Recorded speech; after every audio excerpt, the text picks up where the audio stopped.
Barangay LS 97.1. 97.1.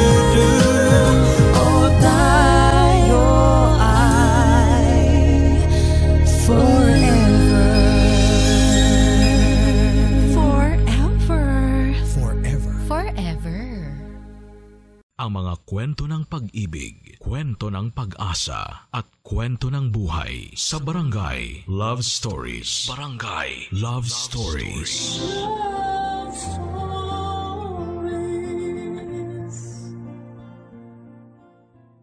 Mga kapuso, nasusukat ba ang pag-ibig?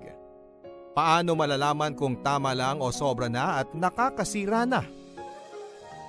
May mga taong hindi masukat ang pagmamahal dahil ito ay umaapaw at lumalampas pa sa karaniwan. Madalas ang ganitong pagmamahal ay nakakabuti para sa atin at kung minsan naman ito ay nakakasama. Aling pag-ibig ba ang sapat para sa iyo? Dear Papa Dudut, K-pop. Ito ang tawag sa akin ng mga katrabaho kong Pinoy kapag nagbibiruan kami. K-pop hindi dahil sa mahilig ako sa mga Korean pop stars na uso ngayon at kinakabaliwan ng mga kabataan tulad ng BTS, EXO, Blackpink at Momoland. Hindi rin dahil mahilig ako sa Korean novela at Korean fashion trends. Naging K-pop ang tawag nila sa akin dahil maliban sa singkit ako, slim at maputi ay kamukha ko daw ang gumanap noon bilang Johnny sa Korean novela na pinamagatang Endless Love. Ito papadudot ang palabas na sinusubaybayan noon sa TV nang umalis ako sa Pilipinas. Ako po si Lance, 39 years old, may asawa at 2 anak na teenager. Pareho kaming nurse ng misis ko at kami ngayon ng pamilya ko ay currently nakabase sa California. Paminsan-minsan every 2 or 3 years ay nakakauwi kami ng Pilipinas kapag bakasyon gamit ang aming kaunting naipon. Looking good, moving up, moving on. May nakapagsabi sa akin noon ng mga salitang ito, ang mga dapat na sinasabi ko sa sarili ko sa harap ng salamin para kayanin ang lahat ng challenges sa buhay. Ang mga salitang ito ang pang-boost ko sa aking confidence kung napapagod na ako at gusto ko nang mag-give up. Aaminin ko sa inyo, Papa Dudut, na nasa gitna kami ngayon ng proseso ng paghihiwalay ng asawa ko. To make the long and complicated story short, ay hindi na kami magkasundo sa maraming mga bagay. Irreconcilable differences ang tawag dito sa mga papeles at dokumento na pinapipirmahan ng abogado namin sa isa't isa. Mga dokumento na hanggang ngayon ay pareho naming hindi napipirmahan. Hindi ko rin alam kung bakit hindi pa namin ito pinipirmahan. Kung iisipin mo, Papa Dudut, parang kahit na pagpirma ng dokumentong ito ay halos hindi pa rin kami nagkakasundo ng asawa ko. Nagsimula ang usapang hiwalayan dahil sa kakulangan ng oras dahil pareho kaming subsob sa trabaho. Pinalala pa ng pagsiselos at pagdududa hanggang nasulsulan ng mga away at tampuhan sa pagitan ng mga kamag-anak namin at mga biyanan sa magkabilang panig. Madalas na kaming nag-aaway ng misis ko, Papa Dudut, kaya minabuti naming maghiwalay na lamang. Teenager na pareho ang mga anak namin at sa halip na araw-araw silang madamay sa paulit-ulit na away naming mag-asawa, ay nagpasya na kaming tapusin ang lahat so we can all move on. In-explain naming mag-asawa sa aming mga anak ang aming sitwasyon. Sinigurado naming naiintindihan nila. Matatalino naman silang pareho at malapit na ring magsimula ng kani-kanilang buhay. Nangako kami na susuportahan namin sila and we will always be at their side. Pinag-usapan namin ito ng maigi at masasabi naming okay na kami sa desisyon. Okay lang kami. Kung minsan, Papa Dudut, tinatanong ko sa sarili ko, dapat ba akong magalit? Sabay kabig naman ang aking isipan na may kasamang tanong. Kung magagalit ako ay kanino naman ako magagalit? Binuo ko ang pamilyang ito for 19 years sa Amerika. Pero bakit parang manhid ako sa pagkasira nito? Hindi ba dapat nagwawala ako ngayon? Hindi ba dapat ay sinasabi kong hindi ko kayang mawala ang asawa ko sa buhay ko? Bakit hindi ko maramdaman ang sakit at pait ng sitwasyon na ito? Bakit ako manhid? Ang daming tanong, Papa Dudut. Iisa lang ang katotohanan. Manhid na ako. All is good, looking good, moving up, moving on. Sa ngayon, I eat healthy. I exercise a lot. I keep up with the fast-paced life. I am moving on, Papa Dudut. Pero sa likod ng isipan ko ay may naglalarong tanong, moving on na ba talaga ako? O running away? May tinatakbuhan ba ako? Hanggang ngayon, kahit na nagkaroon na ako ng sariling pamilya ay tinatakbuhan ko pa rin ang alaala ni Agnes. Manila, year 2000. Ito ang lugar at panahon na kung saan ay nagbago ang takbo ng buhay ko. Ang huling taon bago ako pumunta ng Amerika. 20 anyos pa lamang ako noon, binata at bagito pa lamang sa mga adventures and challenges na inihanda sa akin ng buhay. Isa pa lamang akong fresh intern noon sa isang maliit na ospital na naging malaking bahagi ng training ko bilang nurse. Tulad ng nakakarami, pinangarap kong mag-abroad. Bago makapag-abroad ang isang nurse na kagaya ko ay kailangan ng experience at credentials. Mula noon hanggang ngayon, training pa rin ang labanan sa kahit na anong trabaho. Kailangang fully prepared ka sa kung anong sitwasyon. Ang aga mo ah. The early bird catches the worm.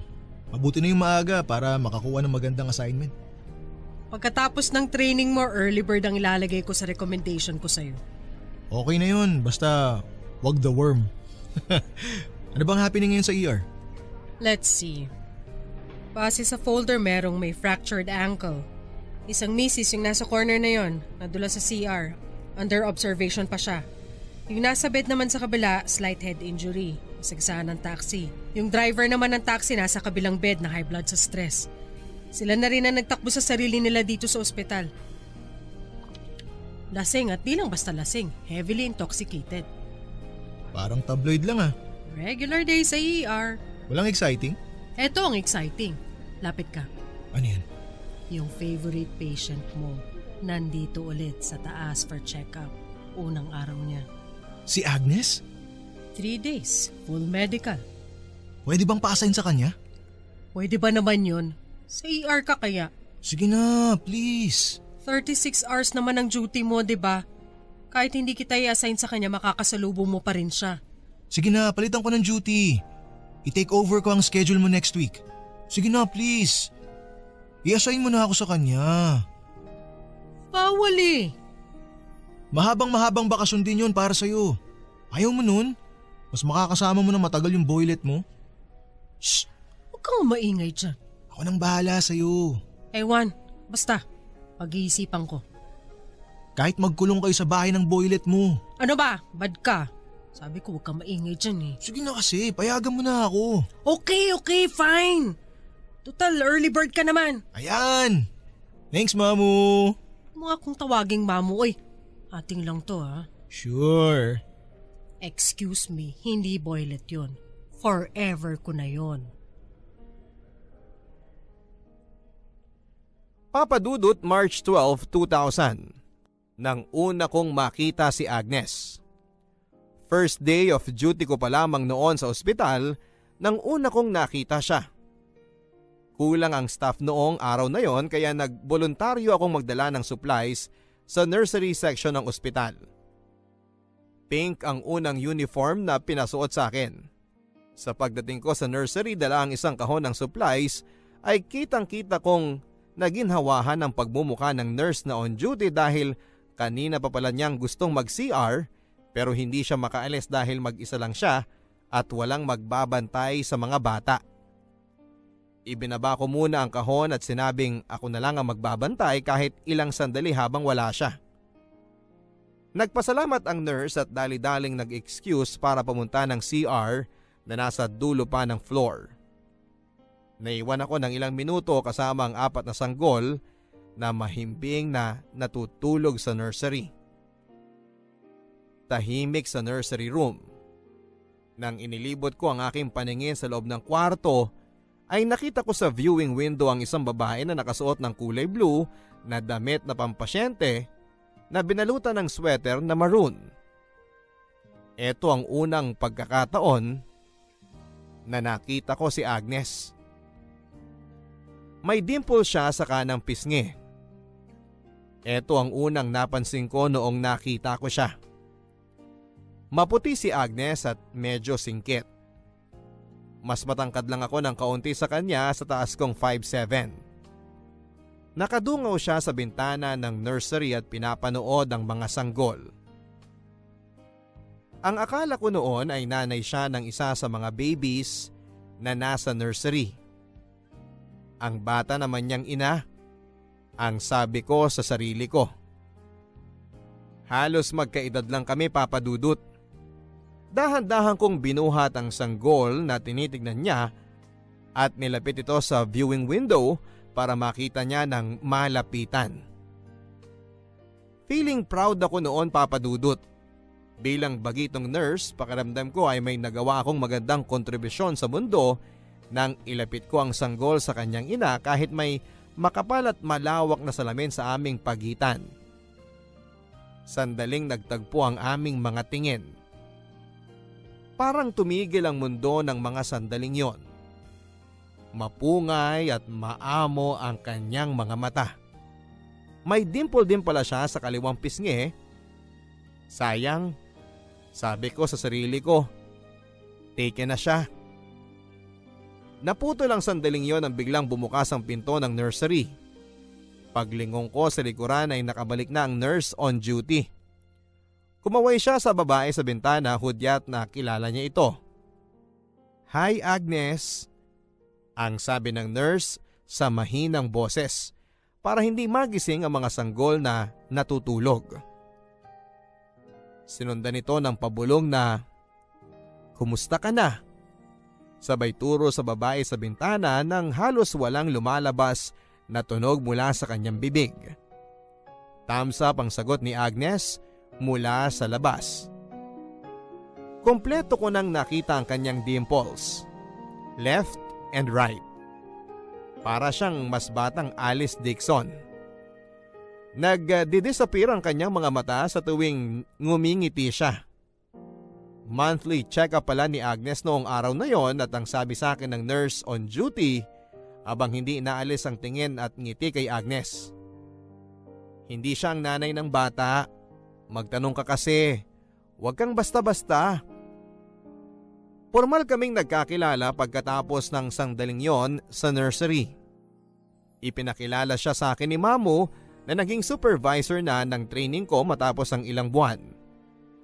Halos monthly ang check-up ni Agnes, kaya madalas ko siyang nakikita. Dahil maamo ang kanyang mukha at hindi siya nahihiyang makipag-usap kahit kanino man, ay naging kaibigan na niya ang karamihan sa mga doktor, nurses at hospital staff at pati na rin ang ilang mga pasyente na nakakasabay niya.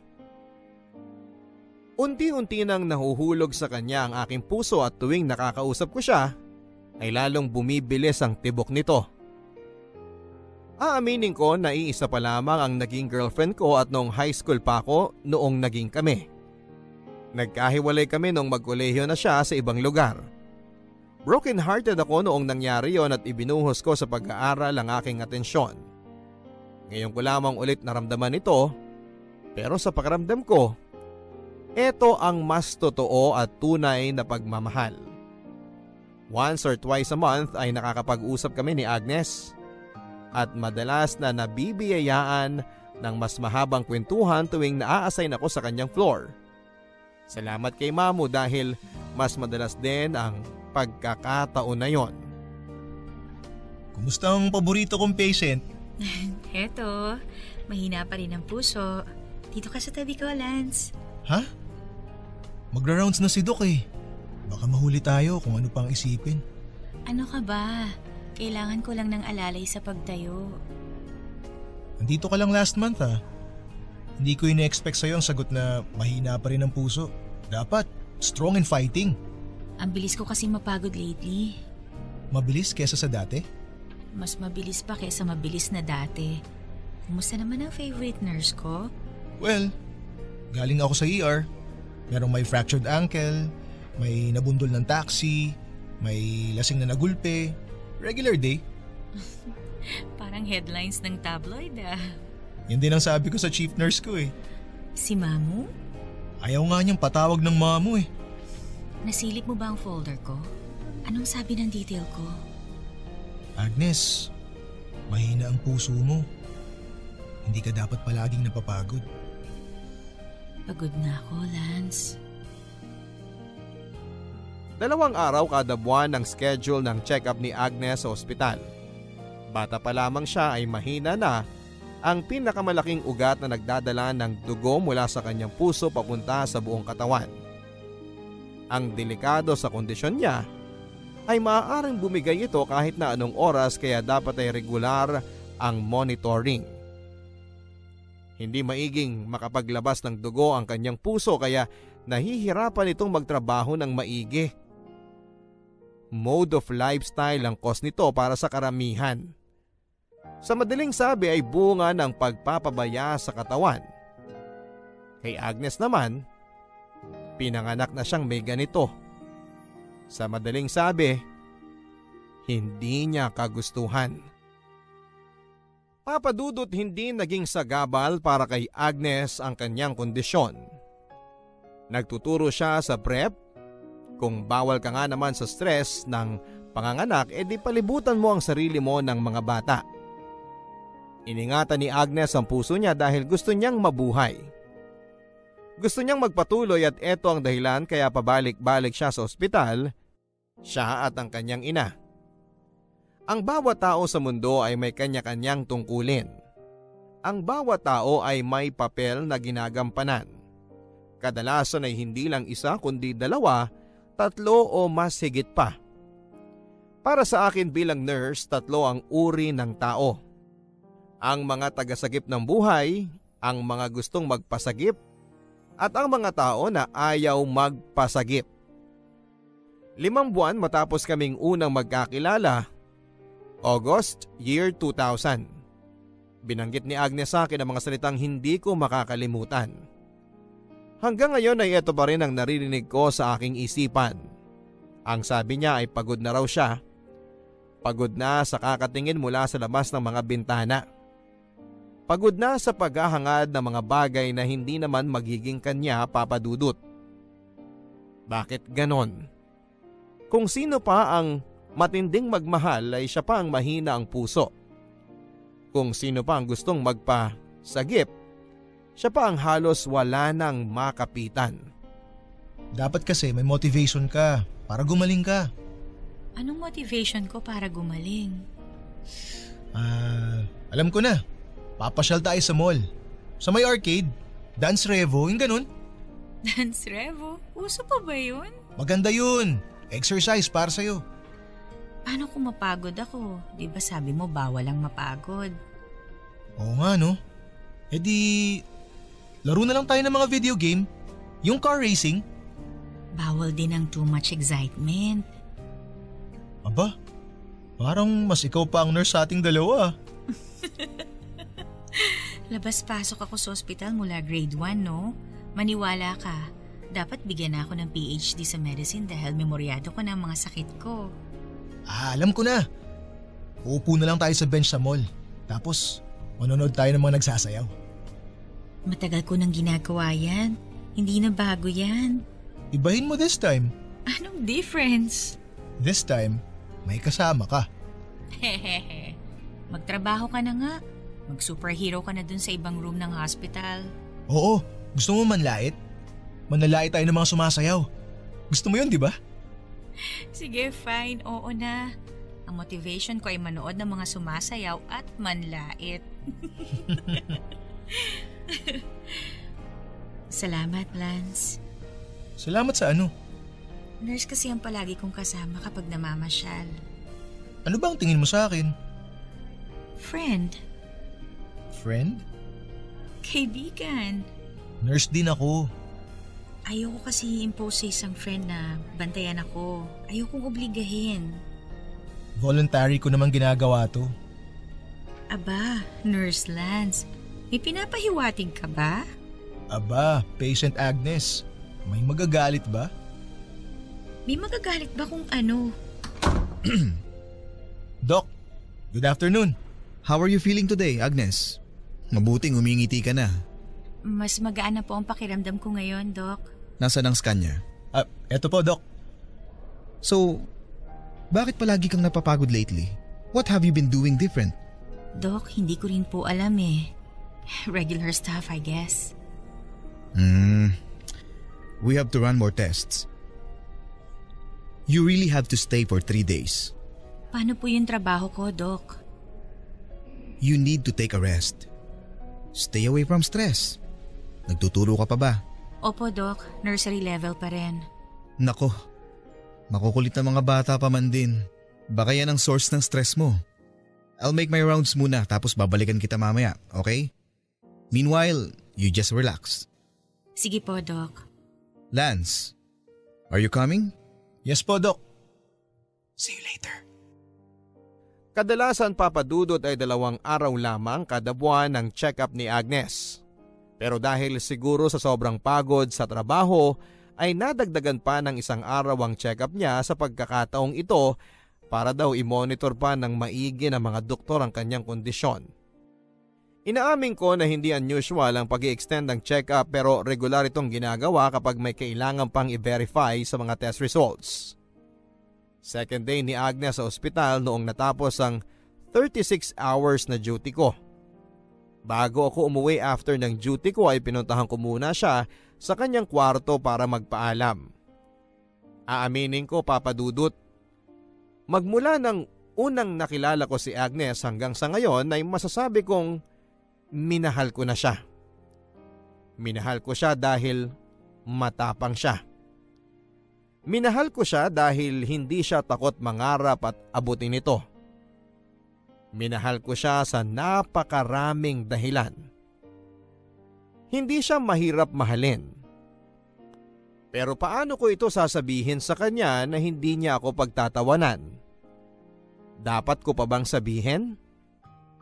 Noong mga panahon na yon dahil bata pa ako ay hindi ko iniisip ang mga komplikasyon ng buhay. Nurse ako sa ospital, pasyente naman si Agnes. Alam ko na kailangang mag-maintain ng professional distance at hindi dapat maging masyadong personal sa mga pasyente. Pero mapipigilan mo ba ang puso mo na magmahal? Kaya mo bang idikta sa damdamin mo kung kanino ka magsasabi ng I love you? Napatigil ako sa aking iniisip habang palabas na ng elevator papunta sa room ni Agnes. I love you? Sabi ko sa sarili ko. Tinamaan ka na, Lance. Wala noon sa kwarto ang kanyang nanay na hindi ko pa lubusang nakikilala. At hanggang ngitian lang kami sa hallway ng ospital. Pagpasok ko sa kwarto ay naabutan kong nakatingin sa bintana si Agnes. Malayo ang kanyang tingin ng mga sandaling yon. Baka sa kanyang mukha ang malalim niyang iniisip. Habang sa likod naman ng aking isipan ay sumisigaw ang mga salitang mahal mo siya, Lance. Ito na ang forever mo. And I am willing to take the chance dahil she is worth it. Knock knock. Uy, Lance. Akala ko nakalimutan mo na ako. Pwede ba naman yun? Patapos na ang duty mo ah. Dinalang kita ng specialty ng kitchen. Ano yun? Gulaman. Gulaman? Gulaman. Soft diet ka daw muna, sabi ni Doc. Sa laki ng kitchen nyo dito, Gulaman lang ang specialty? Hindi lang basta gulaman. Kulay pink na gulaman. Mukhang pagod ka na. Uwi ka na para makapagpahinga ka na. Dumaan lang ako para mag-goodbye and good night. At ipaalala sa'yo yung date natin paglabas mo. Nakaschedule na. Kasama sa mga calendar ng check-up ko. Magpagaling ka ha, para makapasyal tayo. Sasamahan mo ko as a nurse o bilang kaibigan? Hindi ba pwedeng both? Uuwi lang ako para matulog tapos bibisitahin kita bukas. Sige, para may kausap ako. Susunduin ako ni Mami bukas. Ipapakilala kita. Anong gusto mo? Flowers o snacks? Flowers. Pink. Para magkakulay naman sa white rooms ninyo. Hospital to, hindi hotel. What do you expect? Flowers. Pink. Tanong lang, kapag off-duty ka at pupunta ka dito, naka-uniform ka pa rin ba ng puti? Ma'am Agnes, ano po sa off-duty ang hindi nyo gets? Naisip ko lang kung off-duty bang nurse ay hindi na siya nurse. Stop flirting with me, Ma'am Agnes. Magsuot ka na rin ng pink para alam kong seryoso ka. I'll see you tomorrow. Rest well. Mga kwento ng pag-ibig, kwento ng pag-asa at mga kwento ng buhay dito sa Barangay Love Stories. Love Stories.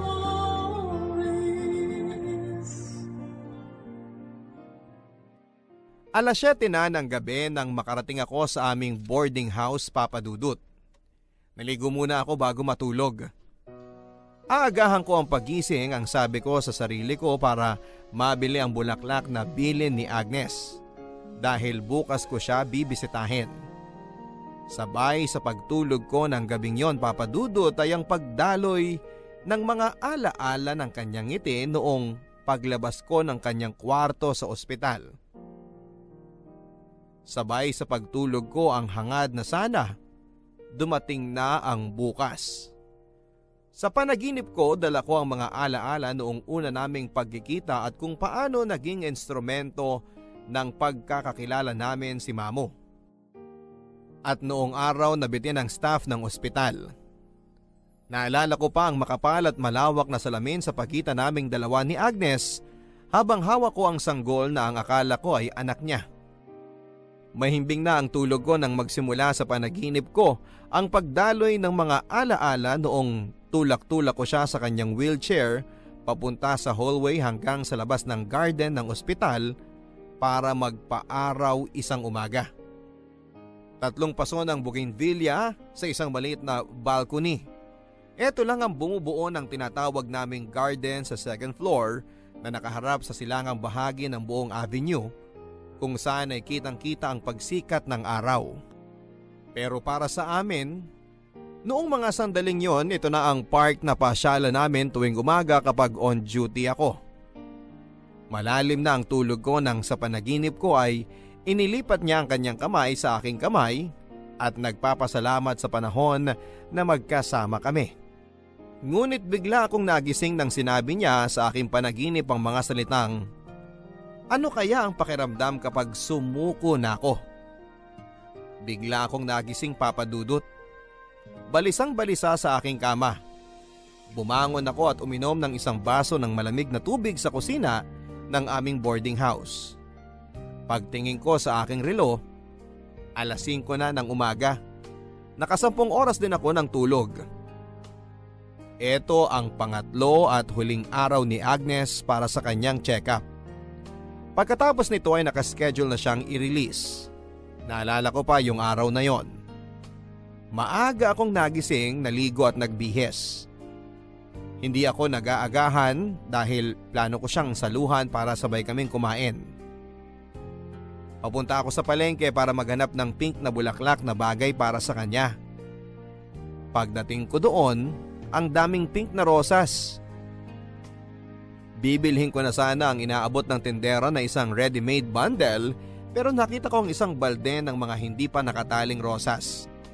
Sa halip na bibili ng ready-made, ako na lang ang gagawa ng bouquet para espesyal. Kaunti lang din naman ang dagdag na bayad. Nakasuot din ako ng pink na t-shirt noon as requested.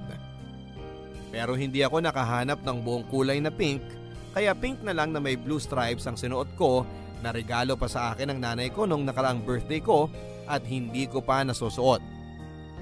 Papadudot, panahon na ng tag-ulan noon. 10:00 na ng umaga pero makulimlim pa rin at medyo umaambon nang makarating ako sa ospital. Oh, bakit nandito ka? Bumibisita lang. Dadalan ko ng bulaklak si Agnes. Ha?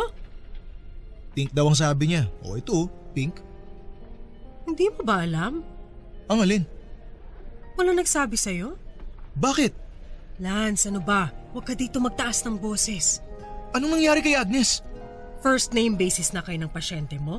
Nasaan si Agnes? Huwag ka dito gumawa ng eksena, may mga pasyente. Lance, ano ba? Maging professional ka nga, Lance. Ipinapahiya mong sarili mo. Ano ba kasi ang nangyari? Sasabihin ko sa'yo pero kumalma ka. Utang na loob, kumalma ka. Hindi pareho tayong mananagot dito. Okay, fine. Nasaan na siya? Inilipat siya sa ICU. Inatake siya kagabi. Yun lang ang alam ko. Hey, yun lang ang alam ko kasi professional ako. Read between the lines. Hindi ako duty sa floor niya. Dito ako sa ER tulad mo. Dito ka sa ER. Hindi ako naka-duty ngayon. Hindi ka pwedeng pumasok doon, Lance. Bawal ang bisita. Pagdating ko sa ICU ay nakita ko si Agnes. Tahimik siyang nakahiga. Ang daming aparato ang nakakabit sa kanya. Habang nakatayo ako sa labas ng kanyang kwarto, nakadungaw sa selyadong bintana, mahigpit ko pa ring hawak ang dala kong mga bulaklak para sa kanya. Bumabaha ng magkahalong kaba, takot at pag-aalala sa isipan ko. Sa buong panahon na magkasama kami, bakit hindi ko naisip ni minsan na pwede pa ring mangyari ito? Ang sabi ko sa sarili ko, siguro dahil feeling ko ay superhero ako na kaya kong sagipin kahit sino na gustong magpasagip. Pero kapag ayaw magpasagip, sasagipin ko ba? Lumapit ako sa salamin. Isang makapal at malawak na salamin na naman ang namagitan sa amin. Pero this time ay wala kahit isa sa amin ang nakangiti. Ikaw si Lance? Po? Ako ang mommy ni Agnes.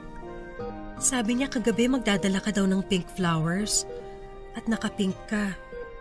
Nung nakita kitang paparating, alam ko kung sino ka. Ikaw si Lance. Kumusta po siya?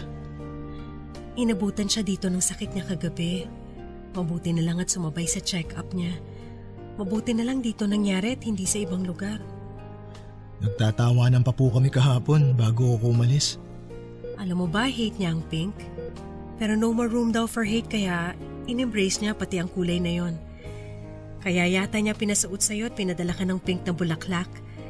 It's her way of saying that she likes you. I think gusto niya makita yon. Sanay na ako. Ganyan talaga ang kondisyon ni Agnes. Unpredictable. Nurse ka, di ba? Opo. Alam mo kung gaano kakritikal ang kondisyon niya. Ironic, hinanda ko na ang sarili ko sa ganitong pagkakataon. Ayaw makita ni Agnes na mahina ako. Pero heto ako ngayon. Hindi ko na naman alam ang gagawin. Ano pong nangyari? Nagkukwentuhan lang kami. Tapos bigla siyang dumain na masakit ang tiyan niya. Akala ko sa kakatawa. Akala ko din yung ulcer niya. Tapos kumalat ang sakit sa kanyang dibdib. Dumating na ang mga nurse nung mangyari yon. Sorry po, wala po ako nung nangyari yon. It's okay. Palagi ka niya nga babanggit sa akin. Ikaw din ba yung nasa nursery noon? Yung nakapink daw na naglapit ng bata sa bintana para makita niya? Akala ko siya ang nanay, kaya ipinakita ko. Nung nakilala ko siya, sabi niya po pagod na raw siya katitingin lang sa labas ng mga bintana. Pagod na daw siyang mag-wish ng mga ganong bagay para sa kanya. Sabi niya gusto daw niyang magkaanak. Hindi kaya ng heart ni Agnes ang magpuntis, lalo na ang mga anak. Pero gusto daw niya anak na babae. Para pag naiwan daw niya ako, kapag maiwan na niya ako, para may kapalit daw siya sa buhay ko. Ma'am. Lance, iho, this is it na daw sabi ni Doc. Naghihintay na lang tayo. Mabuti nakarating ka. Matapos ang regular check-up na 2 days kada buwan, ito ang first time na ni-require si Agnes na mag-stay ng 3 days dahil may kinukumpirma pa sa kanyang mga lab results at test. Sa pangatlong araw, ang plano sana ay mamasyal kami ni Agnes, manood ng mga sumasayaw sa mall, maglakad-lakad for exercise at kumain sa food court. Okay lang din sana kung kasama ang nanay niya.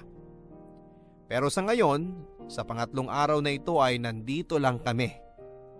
Naghihintay at ilang minuto pa lang magmula nang dumating ako ay parang habang buhay na ang paghihintay namin ng kanyang ina. Hindi na nasundan pa ang aming pag-uusap matapos niyang magpasalamat na dumating ako. Pero ramdam namin ang pagbuhos ng emosyon na parang ang dami na naming sinasabi sa isa't isa. Tanging ang tunog na lang ng respirator at ang beep ng heart monitor ang pumuno ng spasyo sa loob ng maliit na kwarto ng ICU. Minabuti ko munang puntahan si Mamu. Bakit hindi mo sa akin sinabi kagabi? Nagagalit ka ba? Sana sinabi mo man lang sa akin. Bakit ka nagagalit? Relative ka ba niya? Boyfriend ka ba? Nurse ka dito, Lance. Baka nakakalimutan mo, trabaho mo to. Bawal ang... Hindi ka pwedeng ma-involve sa patients mo ng ganito. Mahal ko si Agnes. Kumising ka nga. Crush siguro, oo. Admiration possible dahil strong fighter siya. Hindi pwedeng minamahal mo agad ang kahit sinong pumasok sa ospital na to. Dahil Lance, nurse ka. May obligasyon ka kung saan kailangan mo to think straight all the time. And you're not thinking straight now. Ang mundo ng nurse napapalibutan ng mga may sakit. Hindi ka dapat nagpapapekto. Sino ka ba para sabihin sa akin kung ano ang dapat at hindi ko dapat maramdaman? Madami na ako nakita mga nurse at mga doktor na dumaan sa ganyan. Maniwala ka sa akin. Sa galing mong yan, kahit ilang ulit ka mag-training dito o sa ibang ospital, hindi mo matututunan na maglagay ng distance between you at sa pasyente mo. Kailangan ikaw mismo ang mag-define ng line na yon. Bata ka pa, Lance. Sabi ko ipapasyal ko siya eh. Lance, kinukompromiso mong trabaho mo sa ospital na to.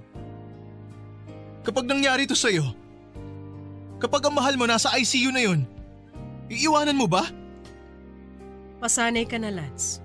Hindi lahat ng tao kaya mong iligtas. Pagbalik ko sa ICU ay naabutan ko ring nakaupo ang nanay ni Agnes. Tahimik pa rin sa loob ng kwarto. Tanging paghinga at pagtunog lang ng heart monitor ang naririnig. Inhale, exhale, beep. Inhale, exhale, beep. Inhale, exhale.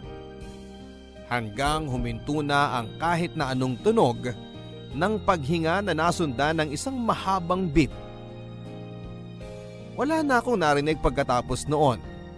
Tinawag namin ang nakamonitor na nurse on duty.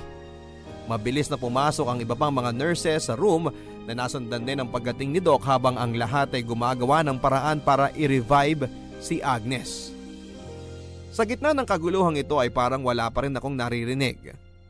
Para akong nabingi na kahit alam kong maingay na, sa loob ng room ay wala pa rin akong naririnig.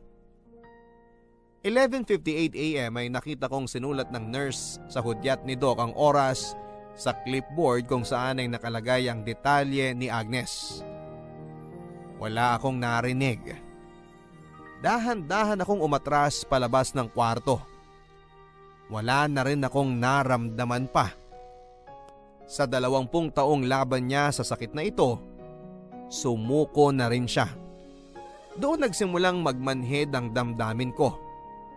tuluyan nang namaalam si Agnes. Ang bilis, ang sabi ko sa sarili ko. Parang sa pakiramdam ko ay 3 araw ko pa lamang siyang nakasama at parang ngayon ko pa lamang siya nakikilala ng husto. Parang kulang pa dahil gusto ko pa siyang kilalanin ng lubusan. May ibang mga tao na nakikilala lang nila ang isang tao kapag magkasama sila ng 3 taon. Ang iba naman ay kapag 3 taon na. Ilang buwan pa lamang kaming magkakilala ni Agnes pero parang buong lifetime na ang panahong kasama ko siya, kaya naman parang ang pakiramdam ko ay isang buong lifetime ang nawala sa akin ng araw na yon. Halos 1 linggo ang lamay. Maraming nagpunta mula sa ospital, mga doktor, nurses, hospital staff, mga kamag-anak, mga kaibigan at mga estudyante at mga magulang nila. Pati ang ibang mga namumukhaan kong naging pasyente ay bumisita dahil naging kaibigan nga ni Agnes ang lahat. Masaya silang nagkwekwentuhan tungkol sa mga memories nila kasama si Agnes at kung paano sila nagkakilala. Nakailang beses ako ng pagbisita sa lamay pero hindi ko maintindihan dahil parang wala akong maramdaman. Makalipas ang 1 linggo, inilibing na si Agnes. Pagkatapos nito at nang umuwi na halos lahat ng nakilibing ay saka lamang kami nakapag-usap ng kanyang ina. Salamat sa pag-aalaga mo sa anak ko. Salamat din po na hinayaan niyo akong makilala ang anak niyo. Hindi tama ang ganito. Hindi dapat magulang ang naghahatid sa kanyang anak sa libingan. Obligasyon ng anak yun. Ang obligasyon ng magulang ay magsilang, magpalaki, magpaaral at mag-alaga ng mga apo. Dapat nilalampasan ng anak ang buhay ng kanyang magulang. Tita, ayaw po ni Agnes na nakikita kayong ganyan. Baka magkasakit po kayo. Pagpasensyahan mo na ako. Tama ka. Ayaw din ni Agnes na nakikita akong ganito. Okay lang naman po pero pagkatapos niyong mailabas, balik ulit. Go, go! Natutunan ko po yan kay Agnes. Makikita pa ba kita? Sana po. Para makapagkwentuhan pa po tayo tungkol kay Agnes. Pero nag-apply po ako sa Canada. Malaki po ang demand para sa mga nurse doon. Looking good. Moving up, moving on. Opo. Tandaan mo yan palagi. Na-realize ko yan lately na ugali pala namin ni Agnes yan. Every time pagkatapos magkasakit ni Agnes, kapag gumaling na siya, humaharap kami sa salamin and we say, looking good, moving up, moving on. Looking good, moving up, moving on. Paano ko mamahalin ang isang taong nasa ala-ala ko na lamang? Dumiretso ako sa ospital pagkatapos ng lamay para kolektahin ang mga gamit ko mula sa locker. Nagpasalamat din ako kay Mamo dahil yon ang huling araw ko sa ospital. Habang naglalakad ako papalayo, saka lamang nagsimula ang aking pagluluksa. Itinago ko ang galit at pagdadalamhati sa lakas ng pag-ulan ng mga panahon na yon dahil simulan na ng panahon ng bagyo. Ikinubli ko ito sa lakas ng hangin at sa ingay ng pagbuhos ng ulan. Doon ko lang nalaman, habang buhay kong mamahalin ang isang ala-ala. May mga tao na ang problema nila ay love life. May mga tao na ang reklamo nila ay hindi pinapansin ng mga type nila. May mga tao na ang problema lamang ay ang kawalan ng komunikasyon. May mga tao naman na ang problema ay kakulangan ng panahon. Sa mga problemang ito ay bumibigay na agad ang damdamin nila. Ako, paano ko pa siya mayayakap? Hindi na. Taong 2001 nang ma-approve ang mga papeles ko at tumuloy na ako papunta sa Canada. Ito muna ang naging first destination ko noon bilang nurse kung saan ay 3 taon din ako nagstay. Dito ko na nakilala si Virgie na kapwa kong nurse at naging asawa ko. Pinilit kong kalimutan si Agnes pero hindi ko magawa.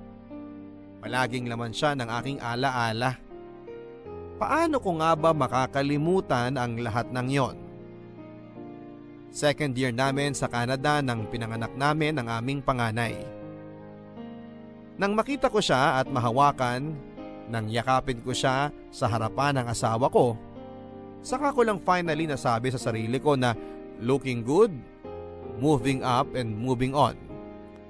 Taong 2004 nang lumipat kami sa California at dito na nagsettle down. Dito na rin pinanganak ang aming second child. Inaamin ko, Papa Dudut, nag-move on ako pero hindi ko na naibalik ang dati kong pakiramdam. Nagmanhid ang damdamin ko at natakot akong ibigay ang aking buong sarili kahit may mga anak na ako. Paano ba nasusukat ang pag-ibig? Paano ba nasusukat ang bawat tibok ng puso? Ang sabi ng iba, depende sa mga aparato na kinakabit sa katawan mo. Ang sabi naman ng iba, depende sa haba ng pagsasama ninyo at meron din namang mga nagsasabi na depende sa higpit ng yakap, sa dami ng luha, sa lakas ng tawa. Noong nakaraang buwan ay muli kaming nag-usap ni Virgie. Pinag-usapan namin ang aming sitwasyon, ang lagay ng mga bata at ang paghahatian ng mga ari-arian. Hanggang napag-usapan namin kung ano ang pakiramdam namin sa ngayon. Sa halos 18 years naming magkasama ay never kong naikwento sa kanya ang tungkol kay Agnes.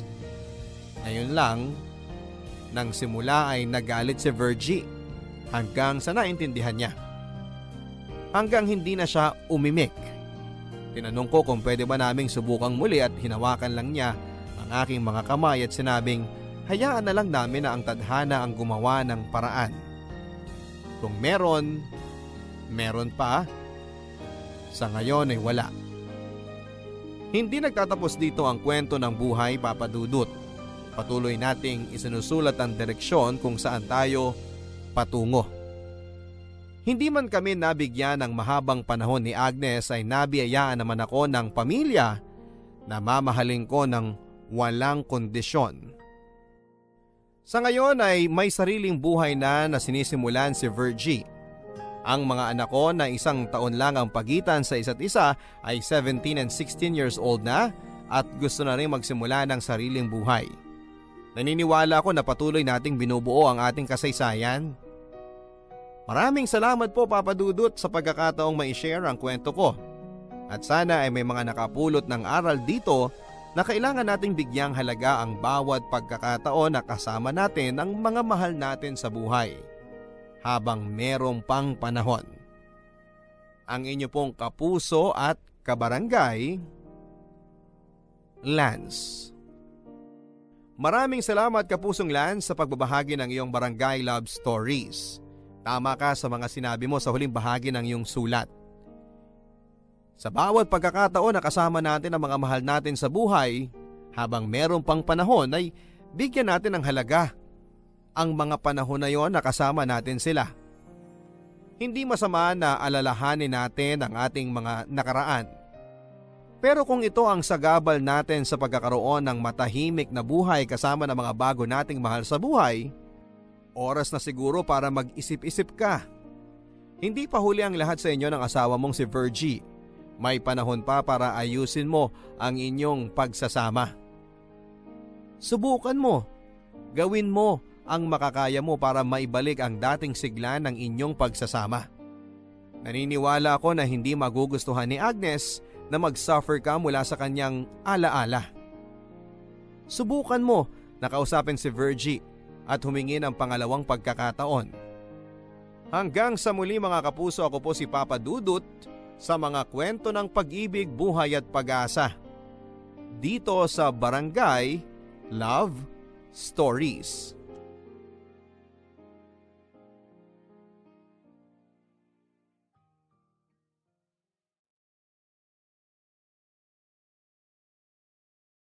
Barangay LS 97.1.